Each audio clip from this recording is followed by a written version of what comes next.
जय हिंद दोस्तों, वंदे मातरम। प्रधानमंत्री की विदेश नीति ने तो कमाल कर दिया।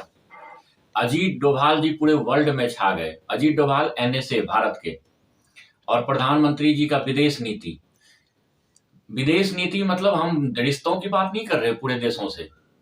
हम बात कर रहे हैं आतंकवादियों को सल्टाने का। जो जो आतंकवादी ये समझता था कि हम भारत से भाग जाएंगे बड़ा बड़ा कारनामा करके और हम दूसरे देश में सेट हो जाएंगे, कोई मुझे कुछ नहीं कर पाएगा, उसे प्रधानमंत्री मोदी जी चुन चुन के मरवा रहे हैं। एक समय था भारत के प्रधानमंत्री जो आतंकवादियों के फंडिंग थे, आतंकवादी थे। मैं उसी कश्मीर का यासीन मलिक की बात कर रहा हूं। यासीन मलिक ने हमारे एयरफोर्स, 4 एयरफोर्स जो श्रीनगर में था उसको मार के काट के, अब मैं उतना बोलना नहीं चाहता हूं, मार दिया था उन्हें। बहुत ही बड़ा नरसंहार किया था उसने। कितने कश्मीरी हिंदुओं को मारा था उसने। लेकिन उसके साथ पहले के प्रधानमंत्री फोटो खिंचवाने में और उनके साथ बैठने में गर्व महसूस करते थे। एक वो दिन था, एक ये दिन है प्रधानमंत्री मोदी जी का, जो कि एक एक यासीन मलिक देखिए आते ही एकदम जेल में सड़ रहा है और पूरा कबूलनामा अपने आप कर लिया, किसी को बोलने की जरूरत नहीं हुई। उसके बाद लगातार 20 ऐसे मोस्ट वांटेड विदेशी आतंकवाद थे जो कि खालिस्तानी से लेके पाकिस्तानी और अलगाववादी तक थे। उन सबों को, लगभग 20 को अभी तक में मोदी जी ने खत्म करवा दिया है। अब खत्म किससे करवाया है? राव से।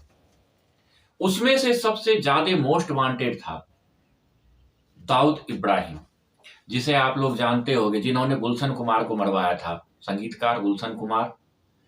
उसके बाद उन्होंने बम ब्लास्ट 93 में जो मुंबई में बम ब्लास्ट करवाया था, सीरियल बम ब्लास्ट, उसने ही करवाया था और उसमें संजय दत्त का नाम आया हुआ था। उसके बाद जो वो फरार हुआ था, वहीं से पाकिस्तान के कराची से पूरा मुंबई चलाता था बॉलीवुड। वो बॉलीवुड में पहले सेलिब्रिटी जितने भी थे, अगर दाऊद इब्राहिम के साथ फोटो खिंचवा लेते थे तो वो अपने आप को बहुत बड़ा समझते थे।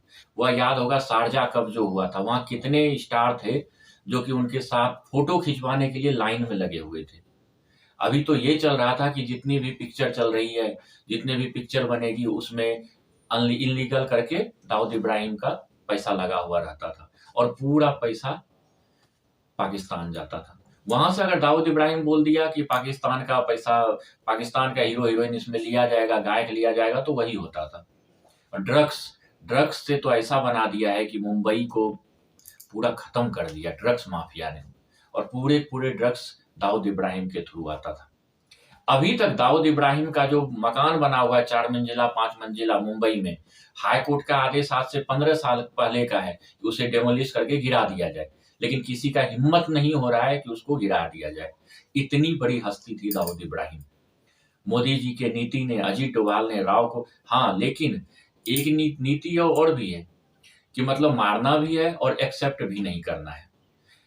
तो भाइयों, दाऊद इब्राहिम को अज्ञात आदमियों ने, जो ट्रेंड चल रहा है ट्विटर पे, वहां के पूरा मैगजीन में, अज्ञात आदमी ने उन्हें जहर देके मार दिया। उनको जो जहर दिया गया है, 24 घंटे से वो आईसीयू में है और बचने का कोई चांस नहीं है। और कई मतलब हॉस्पिटल वाले सब तो मृत घोषित उसे कर दिया है, लेकिन बाहर नहीं आ रहा है। कनाडा वाले प्रधानमंत्री जस्टिन ट्रूडो, जिन्होंने भारत पे एक कलंक लगाया था पिछले ही महीने कि भारतीय राव एजेंसी वाले हमारे नागरिकों को मार रहा है, जो खालिस्तानी को मार रहा था। सेम अभी 15-20 दिन पहले अमेरिका ने पन्नू जो है खालिस्तानी, उसको बचाने के लिए बोला था कि राव ने पन्नू को मारने की साजिश रची, लेकिन सीआईए उनका एक एजेंसी है, उसने खुलासा किया है कि राव अमेरिका या पूरे वर्ल्ड में कहीं भी घुस के अपने दुश्मनों को मार रहा है। ये है मोदी जी की नीति। पहले के और अभी का बदलाव आप देखिए। हमें घुस के मारने की कोई जरूरत ही नहीं है। हमारा जब काम ऐसे ही हो जा रहा है, राव उसको, उन्हीं के दुश्मन, राव खुद जाके नहीं मार रहा है, उन्हीं के आतंकवाद का कोई ना कोई लोकल दुश्मन होता है, उसको पैसा या जो भी है करके उसे मरवा रहा है। और लगातार इतना मरवा रहा है कि पूरे वर्ल्ड में खौफ मचा हुआ है। किसी के मुंह से जवान तक नहीं निकल पा रहा है। टोटल 20 आतंकी को मार दिया अभी तक, मरवा दिया अभी तक विदेश नीति अजीत डोभाल जी ने। और अभी पूरा ट्विटर पे ट्रेंड अजीत डोभाल अजीत डोभाल अजीत डोभाल कर रहा है। एक समय था, कांग्रेस की सरकार थी, पूरे हुर्रियत को पैसा जाता था और आतंकवादी कुछ भी करके चला जाता था, उसके साथ फोटो खिंचाया जाता था, डिनर पे बुलाया जाता था। और एक मोदी जी का नीति है, घुस घुस के मार रहा है हमारा एजेंसी। धन्यवाद।